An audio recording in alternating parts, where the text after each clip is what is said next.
Hi, I'm Alicia, and I work over at Boulevard Veterinary Care Center. Cuddles, the principal's dog. Master lives right next door to the school he owns, so I get to see him a lot. Sometimes he brings me to meet the children there. This would be a perfect place to live, except for the nasty squirrel Twitch. Twitch acts like he owns the yard. He eats the seeds Master puts out for the birds. He jumps from tree to tree just out of the reach and calls down to me that people like squirrels better than they like dogs. They like you.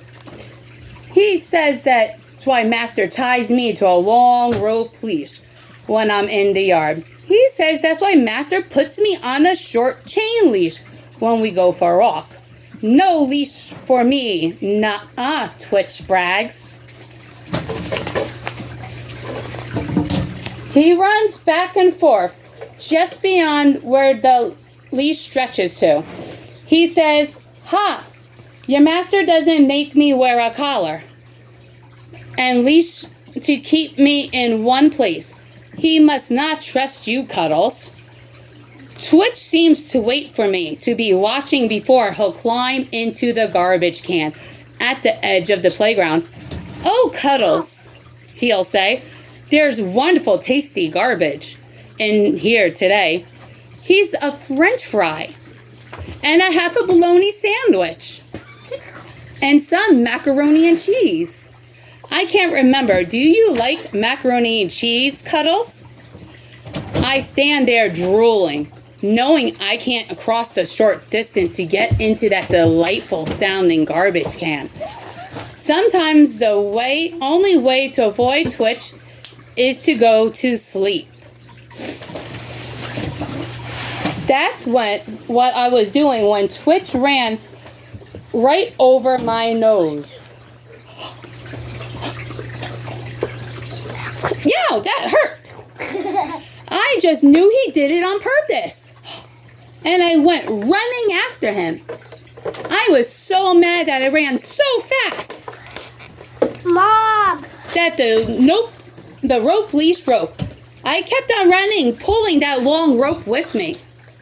An owl was chasing Twitch too. I don't know what Twitch did to get her mad, but I saw Twitch was heading for the school.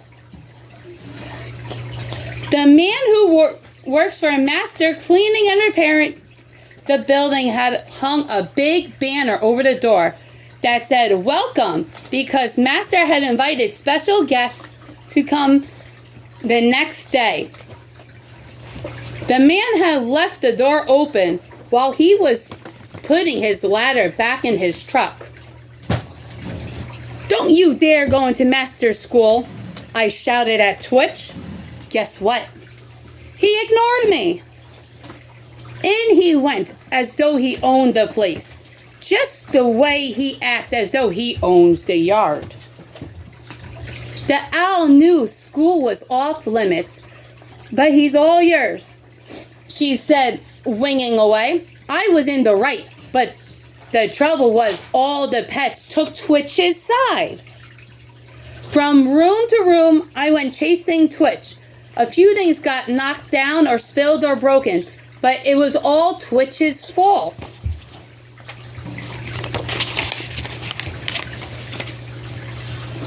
Those pets all work together, even animals that shouldn't work together. Finally, they knocked a big box on top of me. It was dark in there. I wasn't sure if that snake had been trapped inside with me or not, because the pine shavings kind of smelled like him. He didn't look like the kind of snake who bites, but you can trust snakes. I hunkered down and sat quiet. I could hear the pets laughing out in the hall and having a good time together.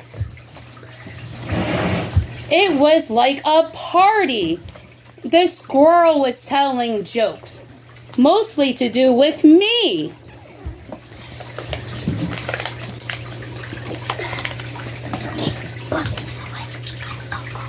and the hamster and the parrot were telling everyone about how their names came from books and that they were all acting like that was a big deal. And the rabbit was saying they needed to get out. The rabbit. And get together more often. And they had to figure out a way for the squirrel, Jordan, get him, to join them too. And she asked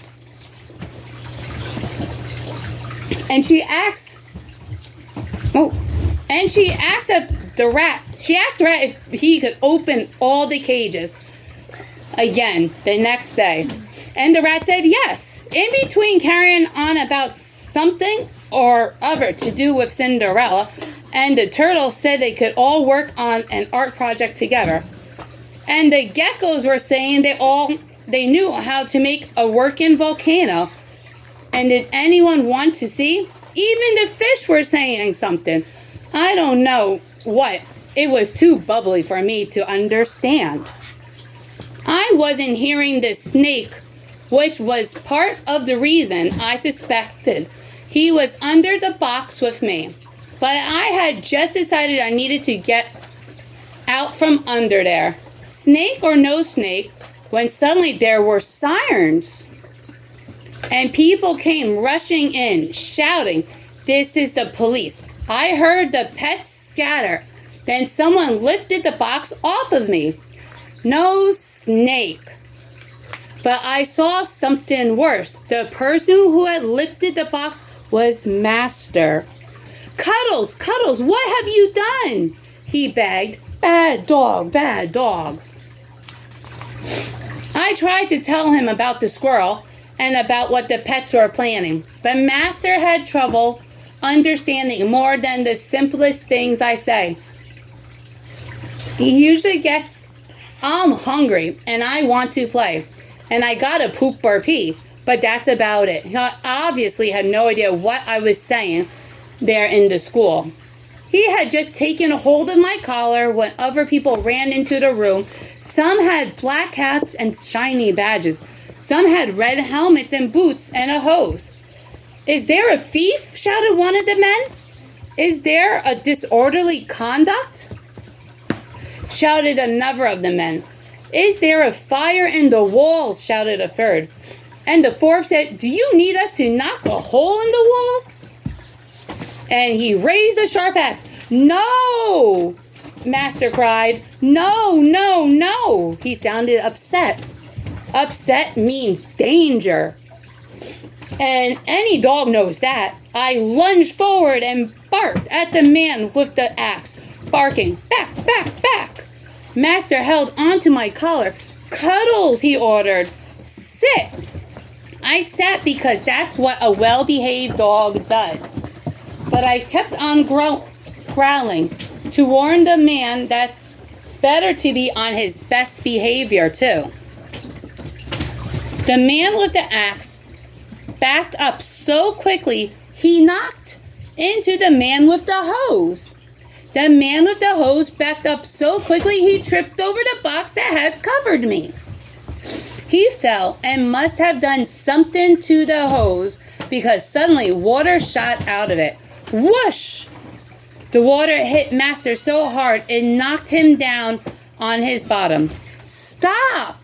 Master spluttered. The man with the hose turned the stream of water away from Master. Whoosh! It caught one of the shiny badged men, causing him to land on his bottom. I bit at the stream of water to tell it that it was bad. The man with the hose ran away, still holding the hose, so that it squirted at the desk instead of the people. But for some reason, Master didn't thank me for saving him.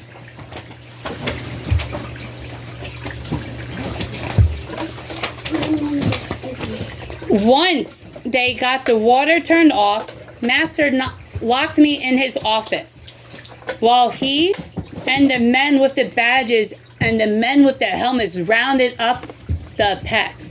It took a long time. Master was still wet, when he came to get me. He was also tired and grumpy. He took hold of my collar and held onto it all the way out of the school, across the schoolyard, across the backyard, and into across the schoolyard, across the backyard, and into the house with his shoes going squish, squish, squish. Cuddles, Master said. I don't know what got into you today. Tomorrow is supposed to be a special day. I hung my head. I hung my tail. Master crouched down beside me, and I looked deep into my eyes. I bet you have a story to tell, then he said, and I wish you could tell me. He fluffed my ears. I still love you, he said. I wagged my tail and then licked his face to tell him I love him too. Being a dog is the best thing in the world. Hope you enjoyed.